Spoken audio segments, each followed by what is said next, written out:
கர்த்தருக்குள் அன்பான தேவ பிள்ளைகளே, ஆண்டவரும் இரட்சகருமாகிய இயேசு கிறிஸ்துவின் நாமத்தினால் உங்களுக்கு என் அன்பின் வாழ்த்துதலை தெரிவிக்கிறேன்.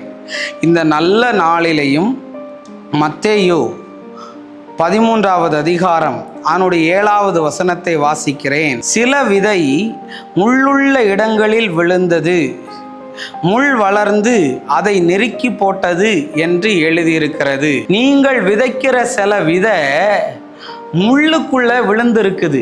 கவனிச்சிருக்கீங்களா? முள்ளுக்குள்ள விழுந்துச்சுன்னா என்ன ஆகும் தெரியுமா? அந்த விதை வளரக்கூடாதபடி அந்த முள்ளு அதை நெருக்கி போட்டுருமா. இன்னைக்கு நிறைய பேரை வளர முடியாதபடி, நிறைய பேரை உயர முடியாதபடி, நிறைய பேரை முன்னேற விடாதபடி இந்த முள்ளு நெருக்கி போட்டுக்கிட்டு இருக்கு.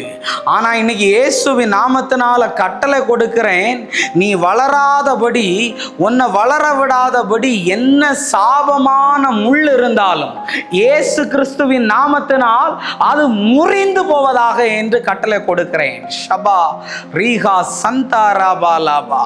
என்ன அந்த முள்ளு குத்துதுன்னா உன்னை வளர விடலைன்னு அர்த்தம். அந்த முள்ளு உன்னை குத்துதுன்னா உனக்கு வலிக்குதுன்னு அர்த்தம். அந்த முள்ளு உனக்கு வேதனையே தந்துக்கிட்டு இருக்குதுன்னா அந்த முள்ளு உன்னை அழிக்க போகுதுன்னு அர்த்தம். ஆனால் தேவ பிள்ளையே, இந்த ரோஜா செடியை பார்த்துருக்கீங்களா? அந்த ரோஜா செடியை சுற்றிலும் முள்ளு முள்ளாக இருக்கும். ஆனால் அதில் தான் என்ன பூக்குது? ரோஜா பூக்குது.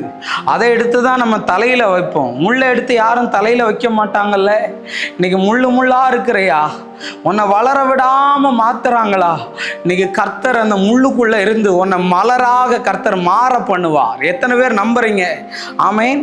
மத்தேயு 13வது அதிகாரம் 22வது வசனத்தை வாசிக்கிறேன். முள்ளுள்ள இடங்களில் விதைக்கப்பட்டவன் வசனத்தை கேட்கிறவனாயிருந்தும் உலக கவலையும் ஐஸ்வர்யத்தின் மயக்கமும் வசனத்தை நெருக்கி போடுகிறதுனால் அவன் பலனற்று போவான்னு இருக்குது. உலக கவலையாம்.